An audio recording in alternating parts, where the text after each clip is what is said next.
I can still remember the scent that lingered in the hallway that night, faint traces of perfume that didn't belong to me.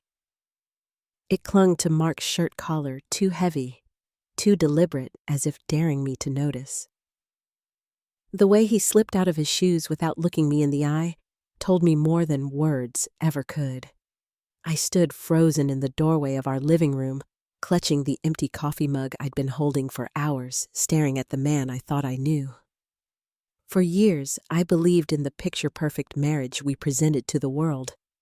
But in that moment, the surface cracked just enough to show the darkness beneath. The perfume was only a detail, but it was the beginning of a truth I could no longer ignore. Before I continue, tell me in the comments where you're listening from tonight, and don't forget to like and subscribe for more family stories where truth and justice always find their way to the light. My name is Elena Brooks. And at 46, I thought I had built the kind of steady, predictable life my younger self used to dream of. I worked as a high school counselor in a suburban district just outside St. Louis, guiding other people's children through their storms, while believing my own home was safe from such turbulence. Mark and I had been married for over 20 years, raising our daughter Lily in the same house where every wall held framed reminders of birthdays, graduations, and family vacations. My father-in-law, Walter, lived only a few streets away, often joining us for Sunday dinners with stories from his years as a contractor. To anyone looking in, we were a family defined by stability, by small-town values, by the kind of love that seemed unshakable. When Mark and I first met in college, I was drawn to his easy charm and quiet determination. He wasn't the loudest in the room, but he had a way of making you feel seen, as if nothing else mattered in that moment.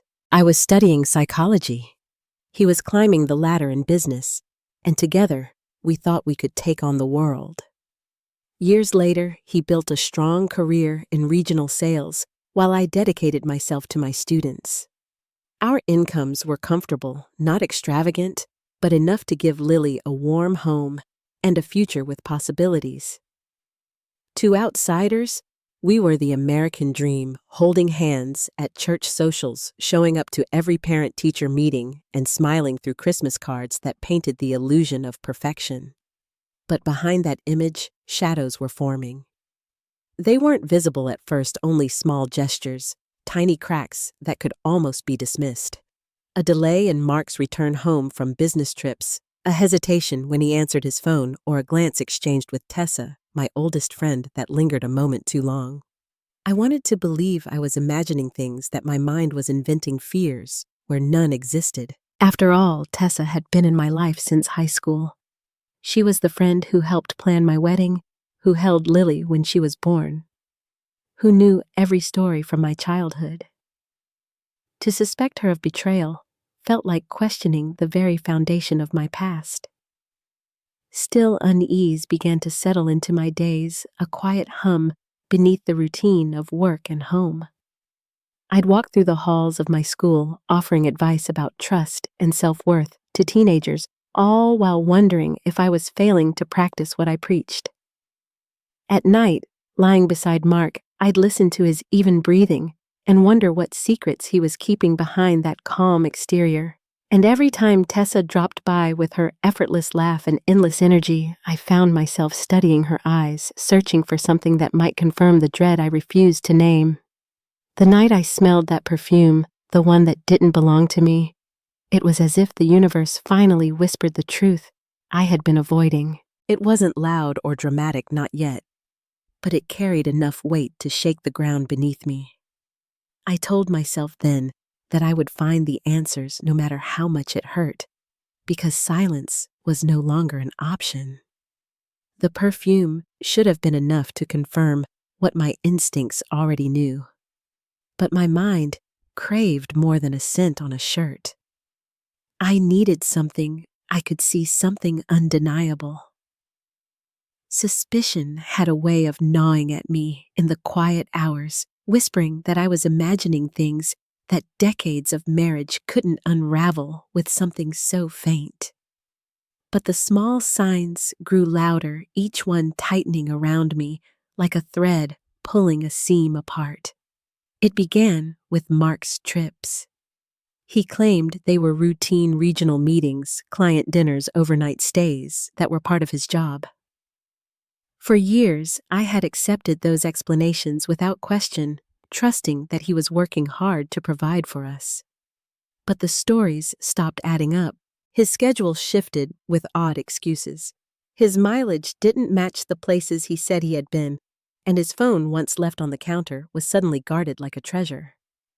One evening, I glanced across the dinner table and noticed him texting under the surface, his eyes flicking to the screen with a smile he didn't bother to hide.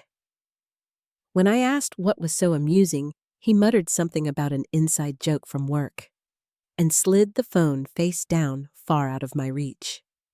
That smile haunted me because it was one I hadn't seen in my direction in a long time. Tessa's presence became heavier too. She found reasons to stop by more often, with excuses ranging from dropping off decorations for a school fundraiser to sharing a new recipe she thought I would like. She came through my front door with her polished nails wrapped around a bottle of wine, laughing as if she belonged there more than I did. I tried to brush away my unease, but my stomach turned each time I caught the flicker of Mark's eyes when she walked into the room. It wasn't just familiarity. It was possession.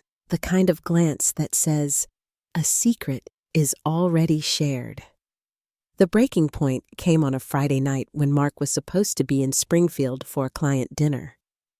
Lily and I had gone out for pizza, trying to make the best of another evening without him.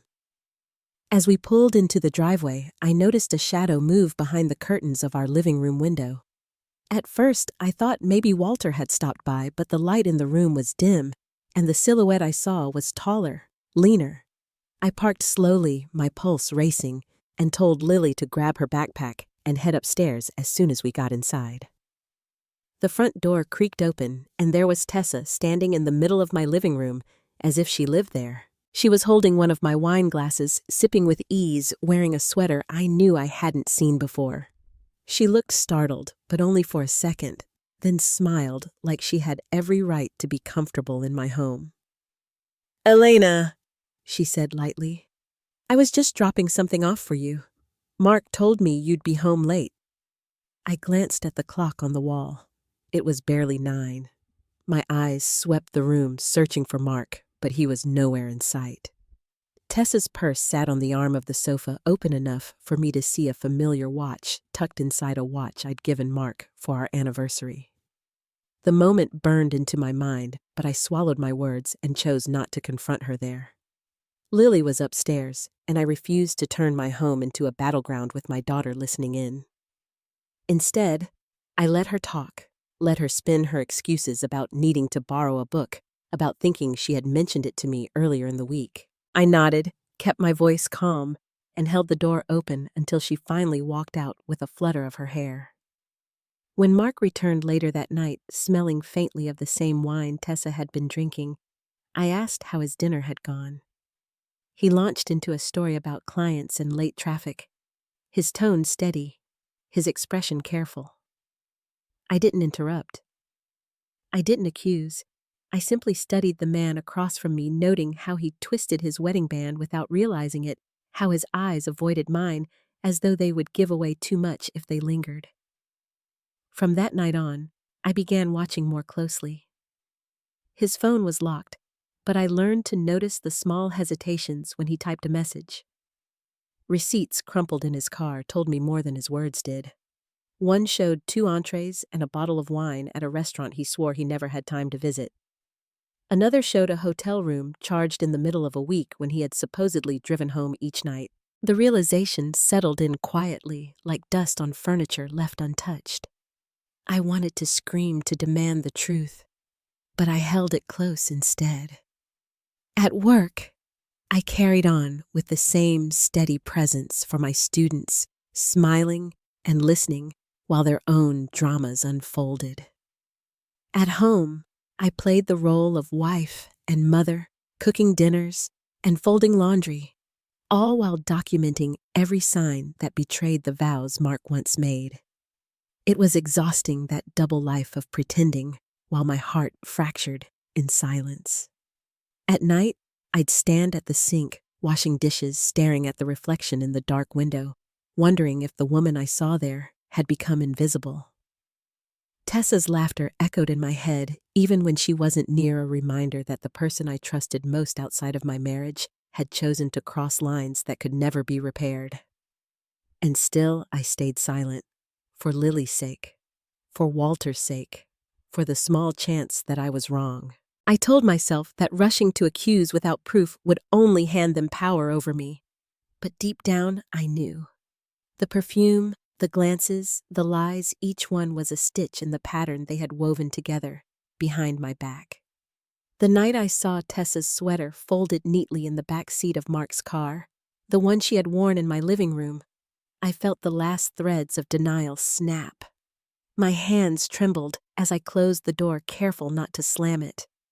I stood there in the garage, surrounded by the smell of gasoline and cold concrete, realizing that the life I thought I had built was already crumbling. I walked back inside and found Mark at the kitchen table scrolling his phone with a smirk that belonged to someone else.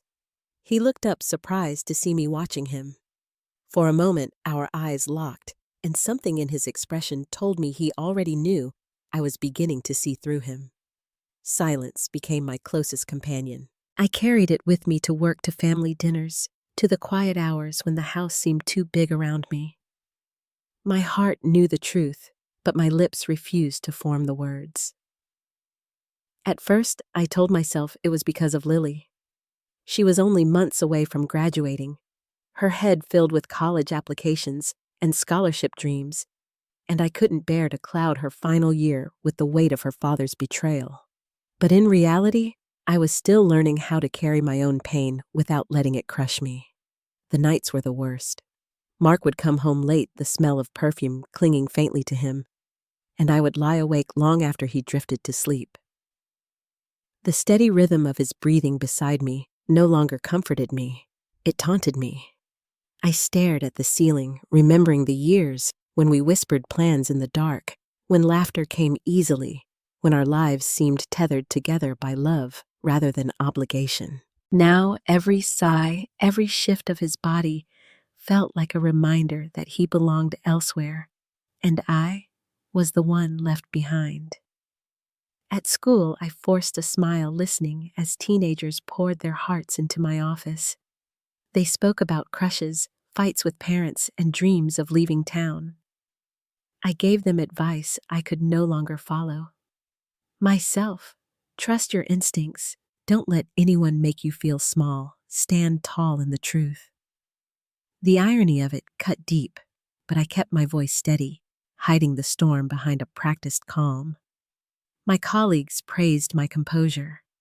They had no idea that once the students left, I sometimes sat in silence until the bell rang, gripping the edge of my desk, just to hold myself steady. Even simple routines began to unravel. I lost weight without trying meals turning tasteless in my mouth. I stopped meeting friends for coffee because I couldn't bear their questions about how Mark and I were doing. The photographs on the mantel mocked me with smiling faces from vacations and anniversaries. I couldn't take them down, not yet, but each glance reminded me of how far we had fallen. One Saturday morning, I caught Lily studying at the kitchen table, her brow furrowed in concentration. Mark had left early, claiming he had errands to run, though I knew better. As I brewed coffee, Lily looked up and asked, "Mom, are you okay?" Her voice was gentle, but her eyes were sharp, far too perceptive for her age. I forced a smile and told her I was just tired from work. She nodded, but I could see in her expression that she didn't believe me. That moment broke something inside me. My daughter, the child I had shielded for so long, was beginning to see the cracks, no matter how carefully I tried to hide them. Walter visited often, his steady presence a small comfort.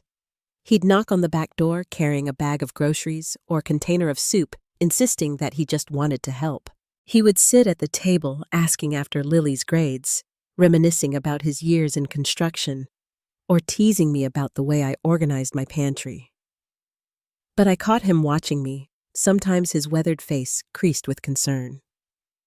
I wondered if he suspected anything, if the son he had raised was showing him sides that he didn't want to acknowledge. I never gave him reason to ask, though. I folded my sorrow, neatly tucking it away before anyone could catch hold of it. There were moments when I almost convinced myself to let it go, to keep living in the shadows of denial. But the reminders came too frequently. A hotel receipt folded in Mark's jacket pocket. A smudge of lipstick on a handkerchief that wasn't mine. Tessa's laughter drifting through the phone when I picked it up by accident.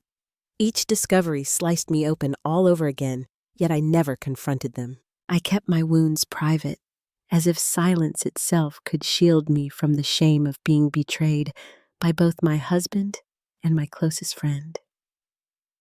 I cried where no one could hear me, in the car parked alone in the school lot, or in the shower where the water could swallow the sound. The tears came not only from betrayal, but from the helplessness of pretending that everything was fine. Pretending required more strength than anger, more patience than confrontation. I began to understand why so many women stayed quiet. It wasn't weakness. It was survival. Still, the weight grew heavier. I started forgetting small things, misplacing my keys, leaving papers unfinished at work, losing track of time during conversations. I was unraveling piece by piece, and Mark seemed to enjoy watching me stumble.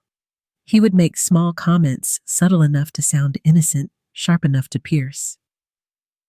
"You look tired, Elena," he'd say with a smirk, or, "Maybe you should take a step back at work before you burn out." Words that sounded caring to anyone else but felt like stones pressing against my chest. Tessa played her role just as smoothly. She continued dropping by, her voice filled with false cheer, bringing little gifts, or asking casual questions about my schedule. Each visit was a performance, and I played my part, smiling politely while wondering if she saw the tremor in my hands as I poured her coffee. I despised her, but I despised myself more for not sending her away. For every hour I spent in her company, I lost a little more of myself. What neither of them realized was that I was watching, cataloging every move, every lie, every shift in tone. My silence was not just pain. It was preparation. But I was not ready to act, not yet. For now, the tears remained private, the doubts locked inside me. I carried them like stones in my pockets, heavy and unrelenting, dragging me down with every step. One evening, after another long day of feigned normalcy, I stood in the backyard alone. The air was cool, and the faint sound of Lily's music floated from her upstairs window. I closed my eyes and let the quiet wrap around me, searching for the strength I had nearly forgotten I possessed. Somewhere deep inside, I knew I couldn't keep living like this. The hidden pain would eventually consume me unless I found a way to turn it into something else, something stronger. The promise I whispered to myself in the backyard stayed with me like a seed planted deep in the soil. For weeks I carried it quietly, waiting for the moment when it would finally break through. My tears no longer fell as often, and though the pain remained, it began to feel less like something drowning me and more like something sharpening me. It was as if I had finally admitted the truth aloud, even if only to myself, and that admission changed everything. The turning point came on an ordinary afternoon. I was sitting in the counselor's office at school, sorting through scholarship applications, when my phone buzzed. It was a message from an unknown number. At first, I thought it was a mistake, but when I opened it, my chest tightened. The message contained only a photo, Mark and Tessa, sitting close together at a hotel bar, his hand brushing her knee under the table. The timestamp was from the night before one of the evenings he'd claimed to be out late with clients. I stared at the picture for a long time, my hands trembling, but my mind suddenly clear. It wasn't just suspicion anymore. It wasn't fragments of perfume hidden receipts or faint lipstick stains. It was proof. Cold, undeniable proof. And rather than shatter me, it steadied me. The fear that had paralyzed me for months began to fade, replaced by something firmer. I couldn't control what they had done to me, but I could control what I did next. That evening, Mark walked in later than usual. He loosened his tie and kissed me on the cheek, as if nothing were wrong. I caught the familiar scent of Tessa's perfume clinging faintly to his jacket, and for the first time, I didn't flinch. I simply nodded, set down the plate of food I had warmed for him, and studied the man across from me. He didn't notice my calm, or perhaps he mistook it for resignation. Either way, I realized he no longer saw me as a threat. That was his mistake. I began to shift in subtle ways. Instead of questioning his excuses, I accepted them with a smile. Instead of recoiling at Tessa's visits, I welcomed her with polite composure. Inside, I was no longer the woman falling apart at the seams. I was the woman watching carefully, gathering what I needed, preparing for the day when silence would end. It surprised me how quickly my energy returned once I stopped trying to convince myself of lies. I ate meals again, real meals that nourished me rather than sat untouched on the plate. I slept more soundly, not because the pain had gone, but because I knew I had a plan forming. Even my colleagues noticed, remarking that I looked stronger, more present. I didn't tell them why, but inside, I carried the quiet knowledge that I was no longer trapped. One evening after dinner, I excused myself from the living room and walked upstairs to Lily's room. She was sprawled across her bed with textbooks scattered around her, music humming low from her speakers. I sat on the edge of her bed and asked about her day, letting her talk about her classes, her friends, and the college applications she had nearly finished. She looked at me and said, "You seem different, Mom. Like you're lighter somehow." I smiled and brushed a strand of hair from her forehead. She didn't need to know the details, but she deserved to feel the steadiness I was finally reclaiming. Walter stopped by the following Sunday carrying his usual bag of groceries. He sat across from me at the table, sipping coffee, while Mark busied himself in the garage. Walter studied me quietly, his sharp eyes taking in more than I spoke aloud. "You're stronger than you think, Elena," he said suddenly. I looked up in surprise, but he only smiled faintly, as though he knew more than he let on. His words lingered with me long after he left. The following week, Tessa arrived at my house unannounced, carrying a stack of party invitations she wanted my opinion on. I watched her laugh in my kitchen, her voice lilting as she poured herself a glass of iced tea. She moved easily in my home, as though she owned a piece of it already. For the first time, I didn't shrink from her presence. I let her chatter, let her fill the air with her false brightness, while inside me a clarity settled.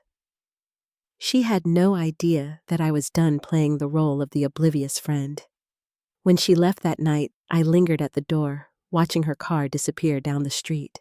My hands didn't tremble. My breath didn't catch. Instead, I felt a strange calm wash over me.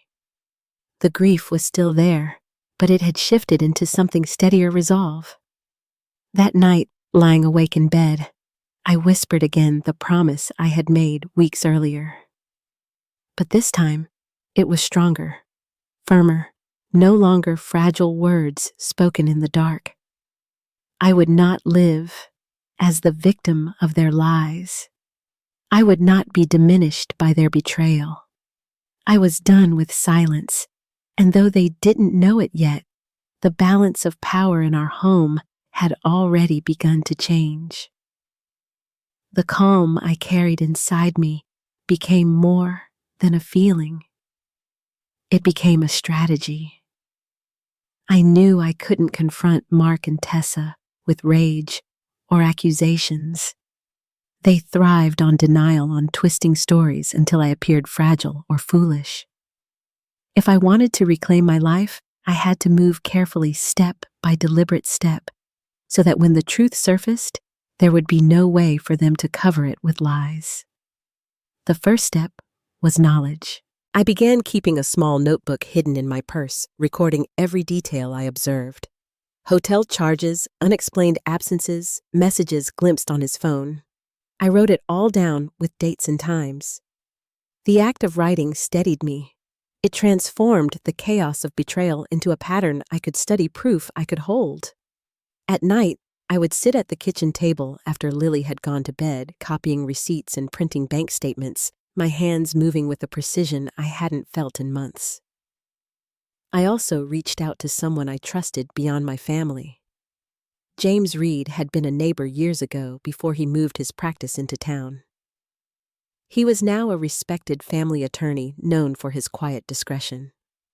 I called his office one afternoon under the guise of scheduling a consultation for estate planning. Sitting across from him in his quiet, wood-paneled office, I finally let the words spill the affair, the lies, the proof I had been gathering. James listened without interruption, his steady gaze never faltering.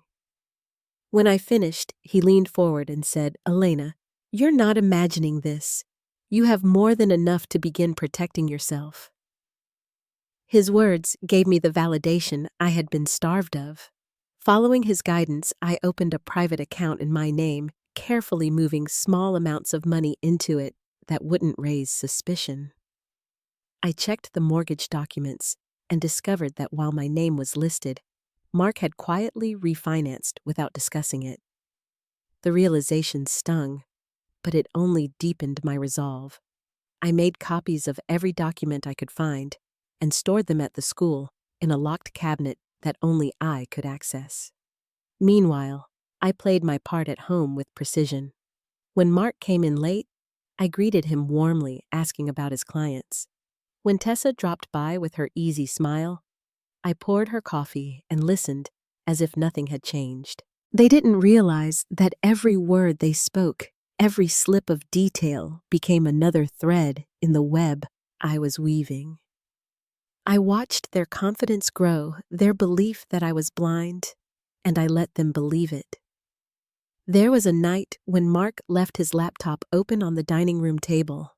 He had stepped out to take a phone call, his voice hushed but strained. I walked past and saw an email from Tessa sitting in his inbox, bold and unread. Against the pounding of my heart, I clicked it open. The message was brief, but damning plans for a weekend trip, hotel reservations, already confirmed, a joke about how she'd packed the perfume I hated. I printed it quietly before closing the screen, sliding the copy into the notebook I kept hidden. My quiet steps began to give me strength. The woman who had once cried in silence was gone. In her place was someone deliberate, someone patient. I started exercising again, running in the early mornings when the neighborhood was still asleep. Each step on the pavement felt like reclaiming a piece of myself. I cooked meals that I enjoyed, not just the ones Mark preferred. Even Lily noticed the change, asking one evening why I seemed more like myself. I hugged her tightly, promising her that everything was going to be all right, even if she didn't yet know why. Walter remained a steady presence, though I still kept the details from him. One afternoon, as he repaired a loose step on the back porch, he glanced at me and said, "You've got a steel in you, Elena. Don't ever let anyone take that away." His words echoed James's advice, and I realized the two men saw strength in me long before I allowed myself to feel it. I also began shifting the small routines that had given Mark control. I changed passwords on accounts he never bothered to check, rerouted mail to a locked box at the school, and quietly documented assets we had accumulated. Each move was subtle, invisible to him, yet each one drew a sharper boundary between his control and my independence. The hardest part was maintaining composure when Tessa laughed in my kitchen, or when Mark brushed my shoulder with feigned tenderness. Every gesture tempted me to explode, to shout the truth in their faces. But each time I felt the urge, I pictured the notebook in my purse, the documents locked away, the copies resting in James's files. That reminder calmed me. Revenge would not come from anger. It would come from patience and proof.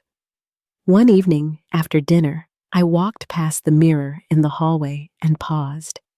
For months, I had avoided my own reflection, unable to meet the eyes of the woman who seemed to be fading.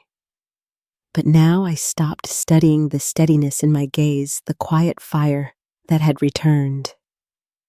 I whispered to myself, "They don't know it yet. But this ends on my terms."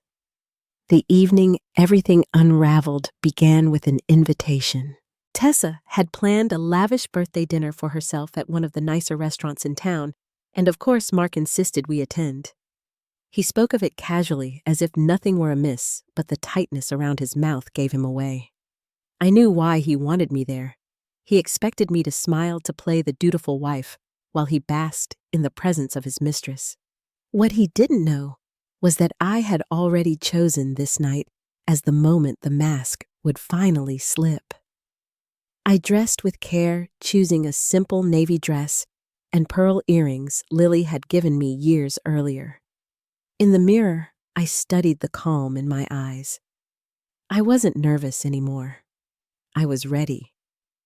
In my handbag sat the carefully organized folder I had assembled over months, copies of receipts, printed emails, photographs, and even a statement James had helped me draft. Every piece was proof, and tonight it would no longer stay hidden. The restaurant buzzed with laughter and clinking glasses when we arrived. Tessa greeted us at the entrance, her dress shimmering under the lights, her arms stretched wide as if she were welcoming family. She leaned in to hug me, her perfume cloying and familiar, and whispered, "I'm so glad you could make it, Elena." Her smile was practiced, her eyes calculating. I returned the embrace steady and deliberate, then let her slip away to greet the next guest. We were seated at a long table near the center of the room, surrounded by friends and colleagues. Mark slid into the chair beside Tessa, leaving me across from them. The sight almost made me laugh. They had grown so confident in their deceit that they no longer bothered to hide it.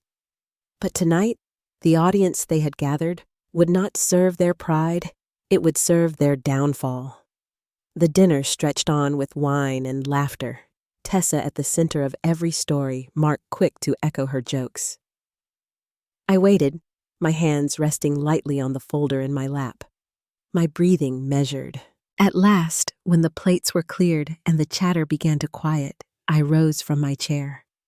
The sound of my voice carried easily in the room. Before dessert is served, I said evenly, "I think there are some things that need to be said." Every eye turned toward me. Mark's smile faltered, confusion flashing across his face. Tessa tilted her head, feigning curiosity, though I caught the flicker of unease in her eyes. I placed the folder on the table and opened it with slow precision. For months, I continued, I have been told to doubt myself, to ignore the signs, to pretend nothing was wrong.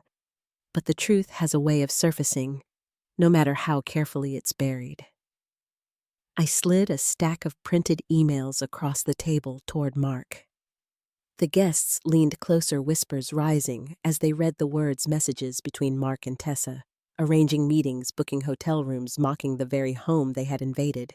"I see now why your business trips ran so long," I said, my voice calm, almost gentle, "and why my oldest friend always seemed to appear when you were gone."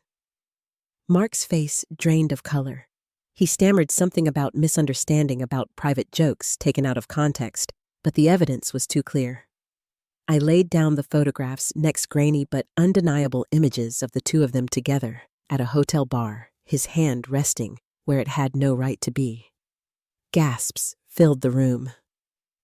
One of Tessa's colleagues covered her mouth in shock. Tessa tried to laugh it off, insisting the photos were harmless, that the messages were playful exaggerations. but her voice cracked, her confidence slipping with every passing second. "You're twisting this, Elena," she snapped, her cheeks flushed. "You don't understand." I leaned forward slightly, my gaze fixed on her. "I understand more than you think. I understand that trust once broken can never be restored. And I understand that the two of you thought I would remain silent forever." My hand rested on the final page in the folder bank records showing funds shifted in ways that tied Mark directly to debts he had tried to conceal. I let them sit there exposed under the restaurant lights. The room was silent except for the clinking of a glass dropped by a waiter in the corner. Mark finally stood, his voice rising in panic. "This is ridiculous," he barked. "You're humiliating yourself, Elena." But the tremor in his voice betrayed him. Walter, who had been seated further down the table, rose slowly and placed a steady hand on my shoulder. "No, son," he said quietly, his voice carrying with the weight of age and truth. "She's not the one humiliating herself tonight." The words landed like a verdict. Mark froze, his father's disappointment cutting deeper than anything I could have said. Tessa pushed back her chair, muttering excuses about misunderstandings and personal matters, but no one followed her.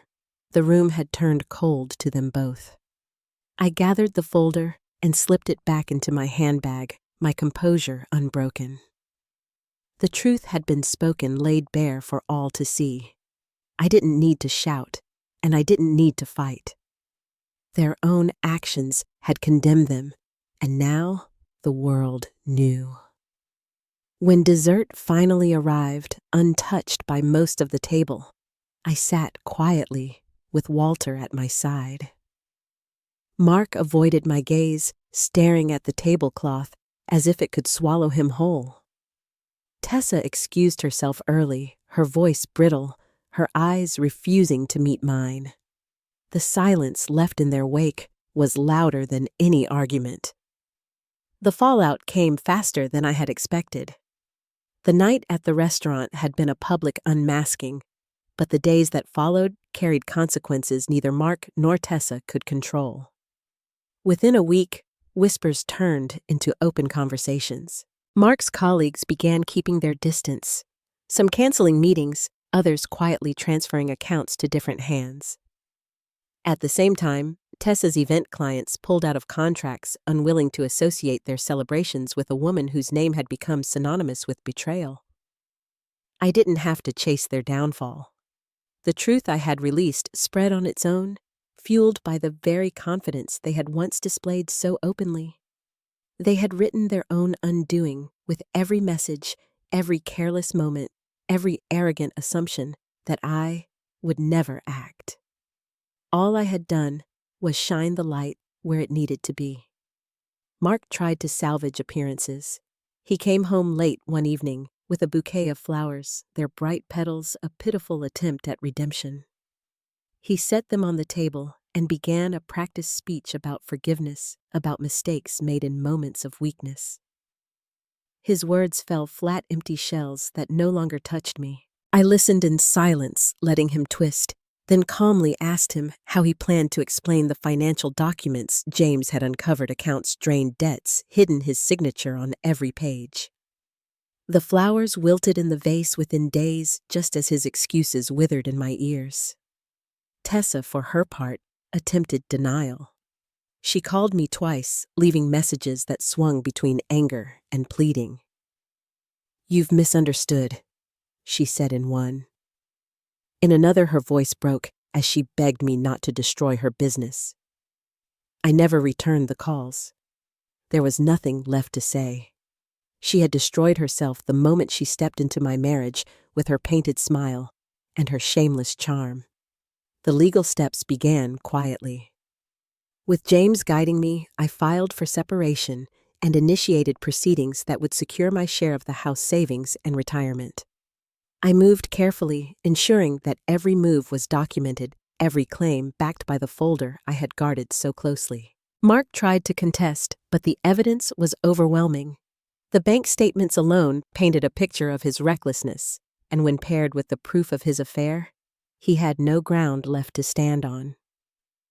Walter stood by me through it all. One afternoon, as we sat on his porch with the late summer air drifting between us, he placed his hand gently over mine. "I raised him better than this," he said softly, his voice roughened with regret. I squeezed his hand and told him the truth. His son's choices belonged to him alone. Walter nodded, his eyes glistening, and promised me that whatever happened, I would always be part of his family.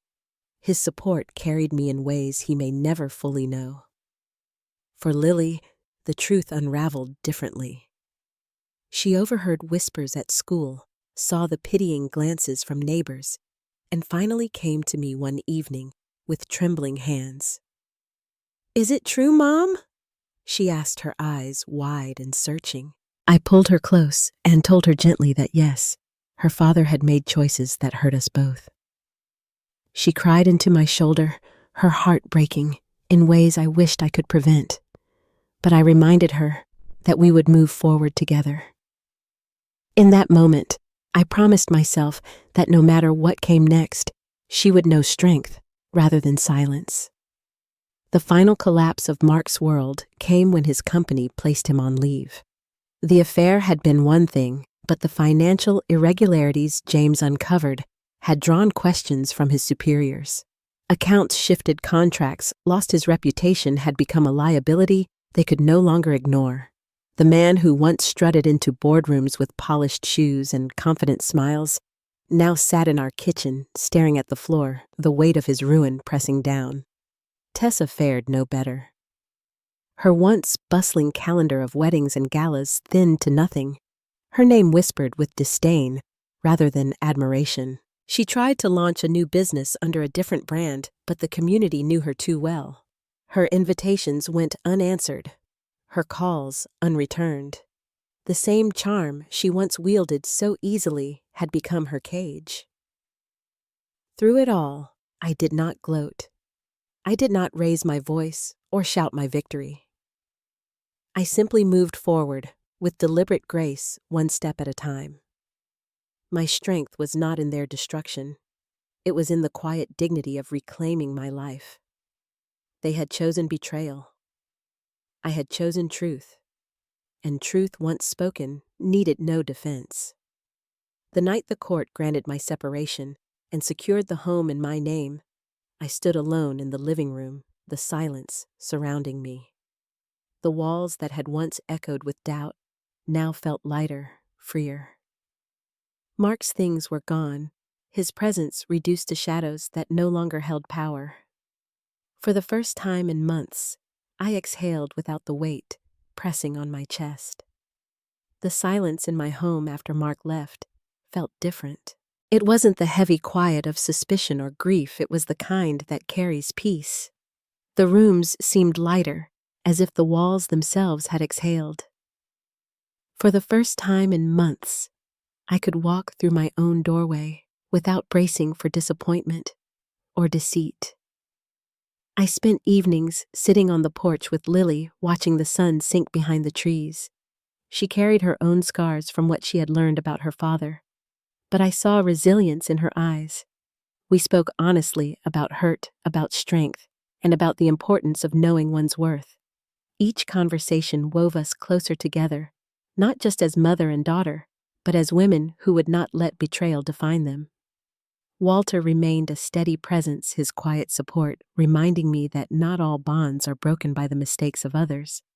Sometimes we sat in silence, sometimes we talked about the past, but always there was an unspoken respect between us.